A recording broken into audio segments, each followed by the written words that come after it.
My hat!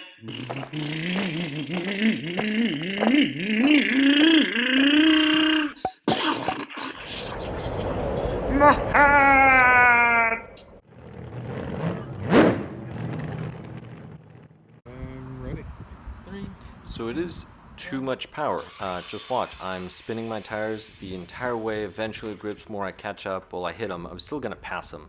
I mean, we did several of these runs and I passed him here. We're only showing 2. But if you look at this one, I'm going to be spinning my wheels.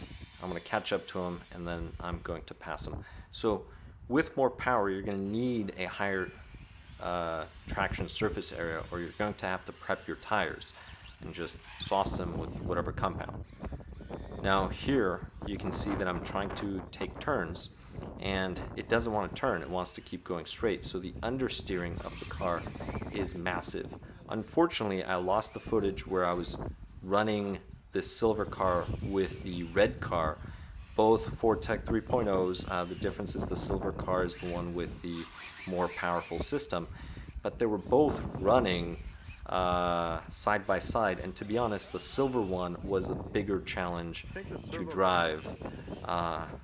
As soon as you started going up speed, if you didn't brake in time, you're usually just braking almost immediately, whereas the other one in stock form is much easier to drive. This one here, so you can see, even if I brake, it's still difficult to take the turns. Again, a lot of understeer. Also, this one does not want to whip the rear end like the 2.0 does. The 2.0, with more power, you can just drift all of these turns. This one does not like drifting. So the 3.0 is definitely more stable for speed runs after you reglue the tires, because the factory job is a horrible job. But once you reglue the tires, it tracks very well in a straight line. Taking turns, not so much when you add power. But if you keep it stock, then it does. Now here I'm running 2S, so I went down to 2S. 3S is too much. But even then, it's difficult. It's a challenge. You cannot use the power. And one of the things that happens is, if you are on throttle when you're taking a turn, it will understeer so bad you're just going to have to brake, because the force wants to keep the tires or the car moving straight. Now here, I'm trying it again. It's still not working. It's too wide. So it's not like the 2.0 where you can just power slide. So you cannot power slide and it understeers really bad, which is a challenge. So if you brake, it stops turning and it starts going straight.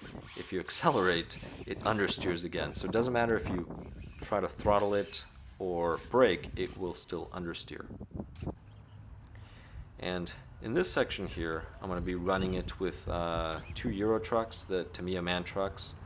Just so you can see, these are stock Tamiya trucks, and I'm going to have a hard time beating them. It's going to be a challenge, whereas with the 2.0, super easy. Or even the 3.0, just stock, is incredibly easy. The 3.0 stock is such an easy car to drive. So simple. But as soon as you add power, it does not want to steer. You cannot use power. So add power if you want it to just be a straight line car, never take a turn. But if you do want to race your friends, keeping it stock is probably the best way to go, because it's such an easy car to drive in stock form. So these are considerations before you spend money on power. What's the purpose of the vehicle? But anyway, other than that, thank you for watching. Make sure to comment. What? Oh, my hat! My car! My room!